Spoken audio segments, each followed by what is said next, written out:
I mi, kao blagosloveni narod, jesmo upravo zato što smo dobili svece za pretke.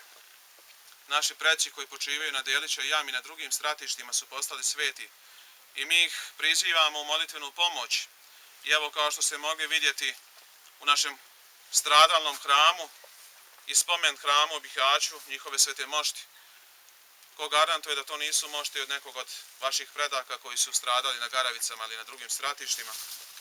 I oni su izobraženi na ikonama zajedno sa našim sveštenicima Ilijom Tintorom, Vasilijom Nakaradom iz Pritoke, izobraženi, ali prisutni u nama i kroz nas, da nas bodre i hrabre ovim vremenima koja nisu ni imala laka i koja podsjećaju na ono vrijeme kada su i oni stradali. Od iduće godine ćemo na ovome mjestu presjeći, kao što se radi u Jasenovcu, presjeći Slavski kolač i koljivo.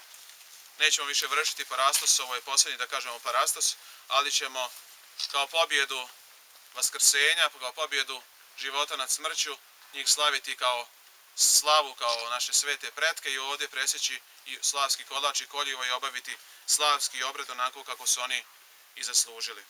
I zaista od ovoga trenutka prizivajte ih u pomoć, cijelivajte ih na ikonama, jer znajte sigurno da će vas oni zastupati pred prijestolom Tvorca i kada dođemo na ovo mjesto imam osjećaj kao da zemlja tako vrvi da će se svakoga trenutka otvoriti i da će oni izaći u vaskrsenje onako kako je Hristos sam rekao kada drugi put bude dolazio, da će svi vaskrsnuti u tijelu. Zaista najsnažniji osjećaj vaskrsenja jesu upravo na ovakvim mjestima i ovakvim parohijama stradalnim kao što su Bihaćka i mnoge druge.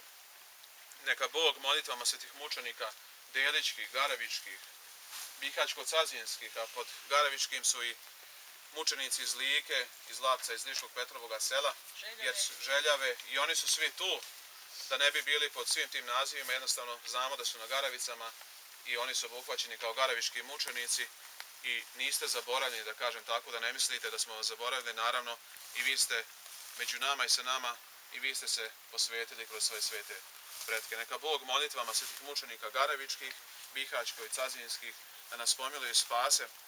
Mi smo narod koji je uvijek opraštao kroz cijelu istoriju i trebamo oprostiti, ali ne trebamo zaboraviti nikada. I trebamo na svakome mjestu svjedočiti ko smo, šta smo i kakva smo stradanja pretrpjeli. I trebamo dovoditi svoje djecu. Ovo za njih nije strašno, ovo je za njih istorija, ovo je za njih nauka.